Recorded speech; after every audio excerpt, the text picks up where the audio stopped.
sawa. Mimi nauliza swali. Yes sir. Hawa wabunge wote wamekuja hapa, 70% wanakuja hapa wanaongea kuhusu Mkikuyu. Najiuliza kwa nini huku wanasema Mkikuyu ameuza? Wakikuyu ni mimi naongea. It is me. Si umepewa time yako bro. Mimi nasema hivi, and let everybody note this one. It is only in Kikuyu land that is blessed with plenty of rivers. Maji yenye haishi kwa mto Central Region. It is only when the government have a Kikuyu leader, that is the only time when the nation will be in peace. Jua hivyo. Mkikuja hapa kuongea mambo ya Wakikuyu, mjue tuko. Na the nation, in fact, and I said here, Bwana Speaker, Kikuyu is the heart of this nation. Whether everybody loves it or not. No, Bwana Speaker. Hawa wamesimama, huyu amesimama akapinga Wakikuyu. Bwana hamukusema. I'm just asking a question. Thank you, my. Whatever I'm saying, do you know why I'm saying so? Whatever I'm saying so, Sikiza, listen.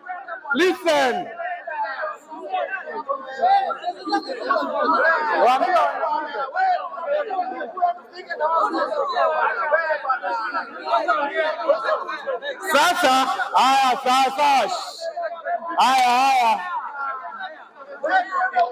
what I'm trying to say, sawa, sikiza, listen very well. Unajua, nimekuja hapa, nikauliza swali. Sikiza.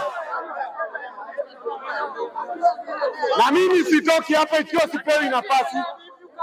Mbona hamkuuliza mwingine akisema, nimeuliza swali. Kwa nini mnaongea kuhusu Wakikuyu? Mbona mnaongea nini kuhusu Wakikuyu? Wanaongea kuhusu Wakikuyu kwa nini? Sisi ni Wakikuyu na tuko juu yetu. Honorable members, this nation. Sawa, okay, mkimaliza nini?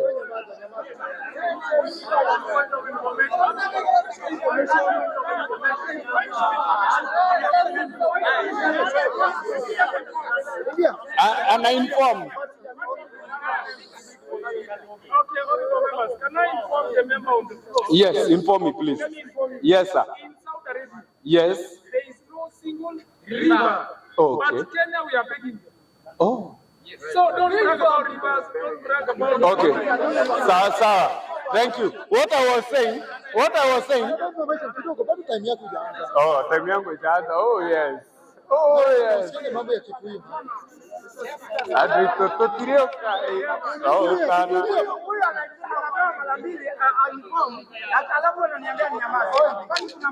Huyu amekuja hapa amepinga Wakikuyu hapa hamunimuulizi.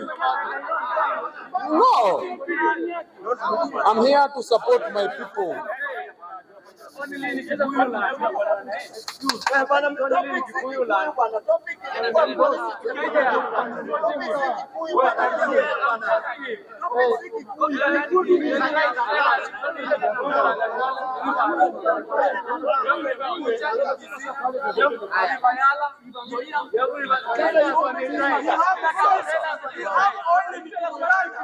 Okay. Honorable members. Oh, sir.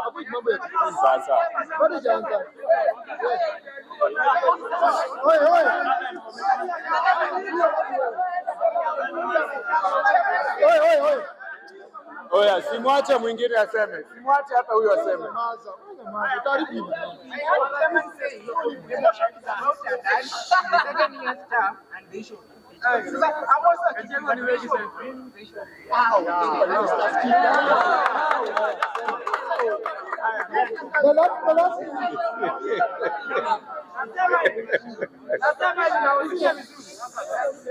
Chochote ambao unalima tutakula. Wakati ambao unasimama hao ni watu kama wewe na watani yako kama vile ambao umeanza kuongea. Neno la pili ambao unastahili uelewe. Kama wewe ni Mkenya, kama wewe ni Mkenya, either uwe kama una anything between the years, useme wewe si Mount Kenya. Everyone wa Mount Kenya. Wewe ndio unaona kama Kikuyu yuko karibu na Mount Kenya. But kila mtu hata ule yuko Migingo ni wa Mount Kenya. Kwa hiyo Kenya inaitwa mwana wa Kenya.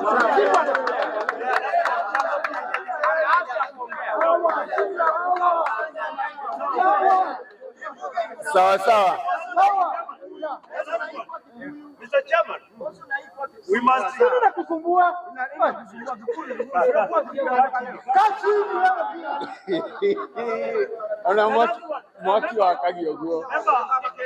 information the last one. Yes, sir. Yes, please. Mr. Chairman, we must celebrate our diversity. For example, there is no football in Kenya without Luos and Luyas. There is no the food basket of Kenya is Rift Valley, Wakalenjin. So, Mr. Chairman, when the member says that he brags about his community, we also brag about our community in Western, that there is no football in Kenya without Luos and Luyas. There is no problem with that. Thank you, Senior. The last.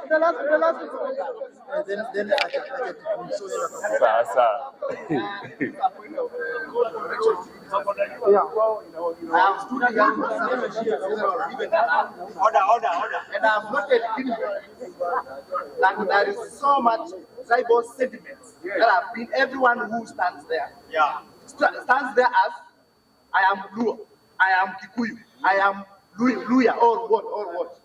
This nasikia tunaita bunge, which means it must have a replica of the bunge we have in Kenya. Meaning we should stop any other sentiment, any other tribal and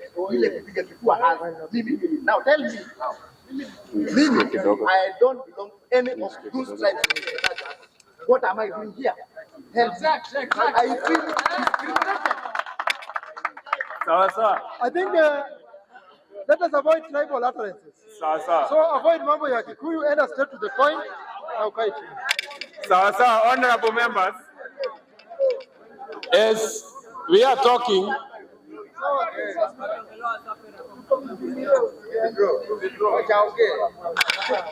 the only thing that I did, if you heard me well, I asked a question.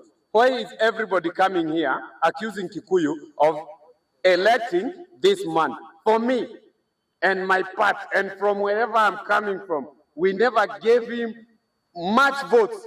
Sawa. So ukikuja hapa kusema wa Kikuyu ndio walipea Ruto, musitutaje sana. Do we know Ruto aliiba, Raila won the game. Sawa. Hivyo najaribu kusema whatever is happening in this nation, for me, in fact, I love the triple P. Private partnership, private-public partnership, and I was supporting very well of parastatus being given a private companies. But I'm not supporting Adani to have this because I've got my own reasons. Where is Adani taking all the keynote? It have got transport, iko na JKIA. It have got medicine, iko na shift. Iko na Kentraco, iko na energy. We are giving one, like all the key points to a single person whose legacy is well known from other nations that it is not upright. That is why I'm here to tell Bwana Rais, Honorable Mr. Lies, we are telling you very well that you are doing the wrong thing at the right time. Let me repeat, you are doing the wrong thing at the right time, but with the wrong people. Sawa. Ndio maana saa hizi, we have had all the allegations, sijui who is living, who is not living. The question is, wakienda, kwani alijipeleka pale? Me, Bwana Speaker, I'm here to support from whenever I'm coming from. I'm a member here, that means I'm a representative. Whenever you are elected, you're supposed to be a representative. That is why we elected the government, those who elected the Ruto's government, and people from Mount Kenya. Do you know why they voted? Because they had a representative who was Gachagua. Now, what is the problem of Gachagua going to talk to whoever he is representing? Kuna makosa gani? Gachagua was there to represent people from Mount Kenya region. Saizi, he's accused of performing whoever he was representing. Is that justice? Is it right? Honorable. What is your point of order? Easy point of order. Was voted by all Kenyans, not people from Mount Kenya. The only person who can represent a person from Mount Kenya is an MP, my friend. For your information, Gachagua was a national figure. Thank you very much. much. Voted for because he's a Mount Kenya guy. Gachagua is a deputy president of the Republic of Kenya.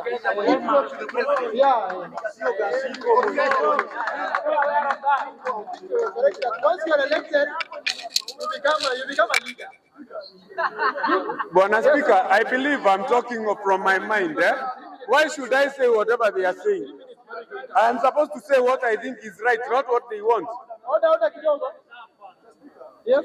I think I remember on the podium there. Yes. And I think the member from Karachuonyi has just corrected him already. From where? Karachuonyi. Oh, so he's representing people from Karachuonyi. I think the reason, even the way you are talking, that is why we are doing. That is why Gachagua is being impeached. Oh, yeah. I'm still believing or thinking that he was the man of the country. In fact, before the impeachment, if anything would have happened to Ruto, who would be the president? He could not be the president of Mount Kenya. He was the country. Thank you very much.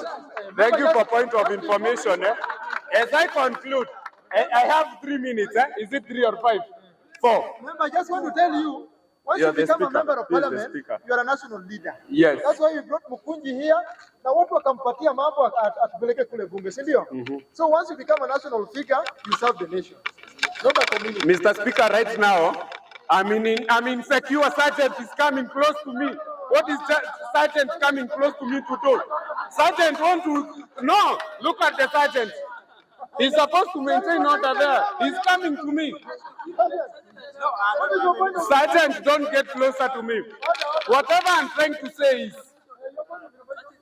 Kama ni kiongozi wa Kikuyu hapo Gema, hayuko parliament.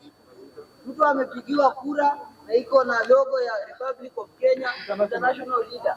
Ule wa kabila hapo Gema. Thank you. Yes. So what I want to say, Bwana Speaker, this point of information, napoteza points. No more information, sir. Whatever I'm trying to say, me, I never said, please, let us understand English. I never said a Kikuyu leader. I said a representative. He might not be the leader from that area, but a representative. Musimami, yani wakilishi. You understand? Sio kiongozi. Secondly, you see the way, Goja, the same way this nation imeumia. Watu wa Mount Kenya wameumia zaidi.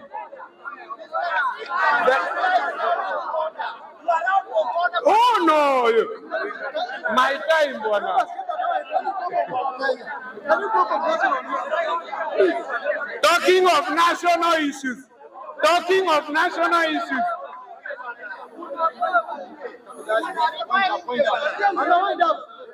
Honorable members, talking of national issues, let me tell you this. This nation is going to lose a lot when Adani, within the next 3 months, he'll be having almost everything. So, nationally, to expect the rise of energy. By saying energy, I mean electric, I mean fuel, all sorts of fuel. Like Ile Kenya Power, that is what they are going to take as Kentraco. So let us expect it and know that that area inaenda kuprivatiziwa. So they will charge whatever they want, because for them, when you wamekuja hapa wakasema they are good, it is good they are here. But wamekuja hapa, they are still there for business. They need to make profit. Wakikuja hapa, they will overcharge for them to be able to get a return of whatever they gave out and also make profit ili wakuwe kwa biashara. Sawa sawa. Thank you very much, Bwana Speaker. I had 3 minutes, they echoed me. So I have 2 more. Whatever I'm saying,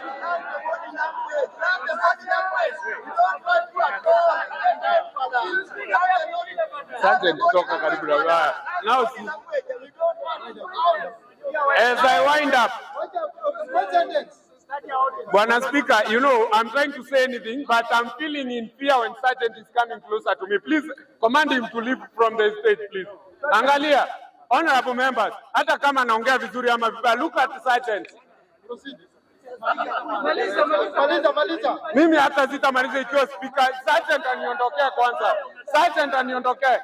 Maliza tafadhali, Mimi, whatever I'm trying to say is, Ruto also should follow the way home. Let's give him time to finish.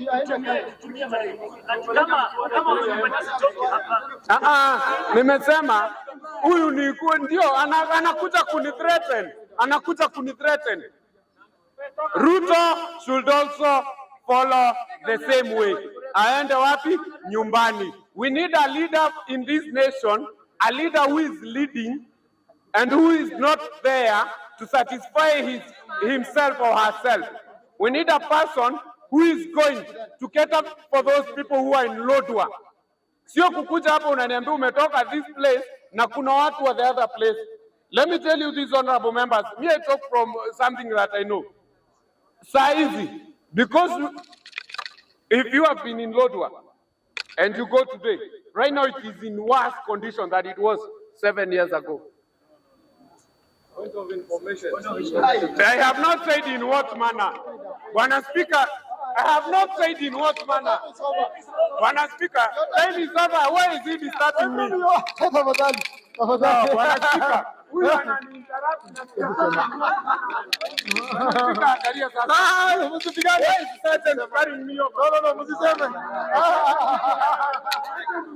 You're protected, member. Yes, protect me. Mwambie ondoke. Hey, wabunge niaje? How are you doing? Fine. I hope you're fine, all of you. So, our member here has spoken about Lodwar. I myself come from Lodwar. I go by the name of Felix Lopeyok, and I will speak about that. Lodwar, unasema since the 7 years ago, Lodwar currently is heading to the point of becoming a city. So it doesn't matter whether Ruto is doing right or wrong, but get your information right before speaking about. You are referring to him in that manner. Now let's get back to the real issues affecting the country. Adani, you know, the matter of civic education is something that people took it and started running with it, but for their own benefit. Yet they are not educating us on what Adani is. Adani, if you get to the point to speak about SHIF, the Social Health Insurance Fund, I am a journalist. That's why my camera is here. I have done research on the issues of Adani. And I tell you that is something that will cripple us to the fullest. Because if you speak about Social Health Insurance Fund, the digitization of the said Social Insurance Fund was given to Safaricom, and Safaricom is in combination with other two companies, that is a payroll and Convergence. Convergence is held by Duale and others. Duale is the current Cabinet Secretary of Environment. Not only that, Convergence, the said company that is said to be the one that was gifted the said tender of 105 billion Kenyan shillings to digitize Social Health Insurance Fund. The shares of the said company 3 months ago were bought, about 80% of them, by Nicholas Kipkurgat Ruto. So tell me how you will stand and support that we digitize a company, yet Safaricom is being used as a front by its chairman, Adil Awanja, who is the personal lawyer to President William Ruto, and we speak on the matters of us getting to have participated in this thing, alafu wanaenda wanaipatiana hivyo. Let's get back to the other company, Apayro. Apayro is a company, the director of the said company is the wife to David D. She was seeking an elective position as the governor of Kiambu County. The said lady was the one who was behind the Huduma number. Where is the Huduma number that we were told about? So when we speak about civic education, let's not all beat around the bullshit, because Bwana Raila Amolo Odinga said that Adani is good, then we follow the suit. Let's get to do research and get the information that is right. We respect Honorable Raila Amolo Odinga and we follow him to the latter. But when it comes to the matters affecting us, let's follow what is right. Let's search for the information that is supposed to be given. Huyo madam mwenye director wa payroll ni bibi yake David D. David D, when he was asked about Adani, he told the people of the Republic of Kenya that ni time yetu ya kukula. Now that is the man that is the current advisor of the president in terms of the economy. Tell me where we are headed as a country. Now let's get back to the said the other two. When the National Assembly tabled the motion of impeachment against the deputy president, the same day, the representatives of Adani arrived at Jomo Kenyatta International Airport. Our attention was diverted to other issues, and that is us dealing with the impeachment and all that. Are you getting the point? After arriving, 4 days later, we were told that an agreement had been signed, and Kentraco was added over to what? To Adani. Not that even the airport hasn't been added, airport fee ilishapatiano, but it's them stalling and buying time for the right time to announce to the people of the Republic of Kenya ya kwamba tushapatiana hizo zote. Let me ask you, if the said company, Adani, kwa sababu shift ilipatianwa kwa nini kwa Safaricom is benefiting only 20%, but they are doing the heavy lifting of everything. Tell me, how does that benefit us as a country? Kwa sababu hii ndio kampuni ambayo inatuwakilisha hapa nchini Kenya, Safaricom. Why should Safaricom allow that?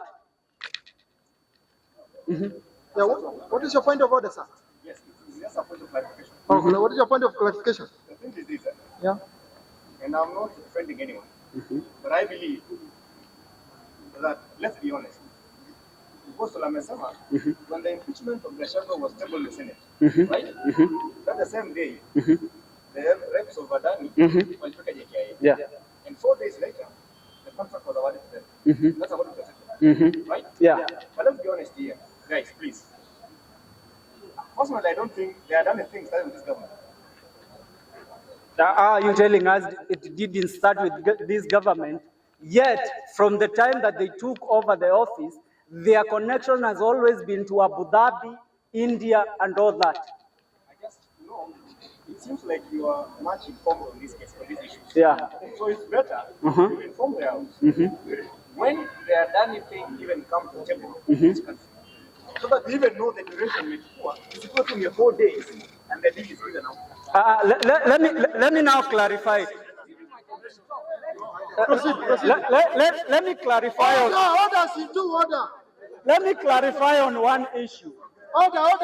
Members, let me clarify. That member seems to be having a lot of knowledge. Instead of informing everybody, give him chance there, rather than informing everybody. Now, allow me to answer him. He has asked a very important question. When did the connection between President William Ruto and Adani began? Adani is not only led by the Indians. It has connection to the government of Abu Dhabi, of Dubai. The internal minister, the internal affairs minister of Dubai, that man together with Ruto have been friends for a very long time. The member has left, but he was asking the question. Now let me elaborate you on one thing. In the year 2021, when President William Ruto then was a deputy president, he left the country on a very private trip to Abu Dhabi, where he himself, with his lawyer Adil Kawanja, the current chairman of Safaricom, Nanisikiza, the current chairman of Safaricom, they went to Abu Dhabi. There they met with the leader of the Islamic Bank of Abu Dhabi. It was said hata mwenye alikuwa anasimamia ulinzi ya Rais William Ruto wakati huo kama naibu wa rais hakuweza kujua kwa kuna masaa Ruto alidisappear for some time before he came back na hata the president alikuja kuuliza where is the deputy president. Remember then there was a lot of fracas. They were trying to keep tabs on him, but there alikuwa ameenda huko with his personal lawyer. That he is, na nimesema, the CEO of Safaricom right now. Not only that, the man is also a managing partner of Damington and Matthews, the said law firm, the biggest law firm in the country, where the son of President William Ruto works, Nick Ruto, and the same law firm that is representing Adani. Remember, Adani today imepelekwa kule sasa the Supreme Court, the judiciary, where they are supposed to now appear before the court to answer how they won this tender, whether the process of acquiring the tenders that they have in the country was competitive. Now, I assure you, the said lawyers of the said firm ambayo inamilikiwa na rafiki wa kiti cha kwanza wa Rais William Ruto itakuwa kule ikiweza kumwakilisha, and then you tell us we should sit down and support that, yeah, whatever Baba says is good or whatever Nani says is good. That is typical nonsense, and let's not buy that crap. And another thing, when we come to the issue of impeachment, our brothers and sisters, the issue of tribal talks and all that is something that the Kikuyu people are saying now they want to embrace. But let me remind you one thing. The Mount Kenya region does not comprise of the Kikuyu people. It comprises of Meru, Embu, and Tharaka Nithi people. And when you come to combine those votes, the other people who refer to themselves as the frontiers of the Mount Kenya region, hawafiki hizo kura za Wameru, wa Embu na Tharaka. Let me tell you one thing. And since the time immemorial, when the independence of this country was being fought for, we only have Akina Ted and Kimathi Roads about the representative of the Mount Kenya region. Tell me of General Mwariama Road in Nairobi County, of General Baimungi. They were the ones that took the lead after Kimathi's death, but they have never been recognized. But now, when one of the Meru brothers, you call them your brothers and sisters, gets a position because something has happened and the impeachment has happened, you want to oppose that and you want to plug the country in whatever madness you feel like. No, we cannot buy that. I rest my case. Thank you very much. Thank you very much. If we can get 10 debaters like that, I think we'll go ahead. Ukiweza pata 10 debaters, tafadhali tusirudishe nyuma. 2 minutes, ndio? 2 minutes, hata hiyo ni mingi. Hata hiyo ni mingi. Wewe. Tufanye research kabla tujakuja hapa. Ndio tuende mbele mzuri, si ndio? Bunge hoye. Mimi nasikitika sana. In 21st century, a bunge that is supposed to represent citizens, Bunge La Mwananchi, tuko hapa tukiongea kabila. It's high time saa hii tuonyeshe mfano mzuri kwa wale wengine. In fact, kuna semekananga, we are the reflection of the leaders we elect. Vile watu wanaongea hapa kuhusu kabila, it's nonsensical. It's high time at least mtu tafuta point, but talking on behalf of tribe. Kama vile mnaniona mimi ni tribeless. Of course I have a sense of where penye nimetoka. But that doesn't mean that I will carry my tribe wherever I go. I interact with all Kenyans wherever I go. For example, dereva wa matatu akiwa pale stage hachagui ni abiria kabila gani wataingia kwa gari yake. Hata landlord akiwa pale anachukua wapangaji aina yote kwa sababu wote ni wa Kenya. Hata daktari hatibu kabila yake. Even politicians, when they are seeking elective posts, they don't go for the tribes only. You see, so this mentality of tribal affiliation all the time, it's high time we come and say no to it. In fact, so what we are saying now, can we forge forward as one people, ndio hata tuweze kuargue kuhusu corruption yenye iko. The biggest or the ills that ails the nation now, it's tribalism, nepotism, and corruption. The very moment you deal with tribalism, because that's the elephant in the room, that's when you will manage to fight nepotism and also corruption. So I call upon you, all members of Bunge, Can you come together and forge forward as one united people? Na hii ufala ya ukabila in 21st century, it's octogenarian, it's nonsensical, and it's not applicable. Unaona? Kwa siasa ya sahihi. Sasa nyinyi mkisema kuhusu ukabila, Genz atasema aje? Na amezaliwa na kabila tofauti. You see, that's why I'm saying next week, God willing, we will have a launch.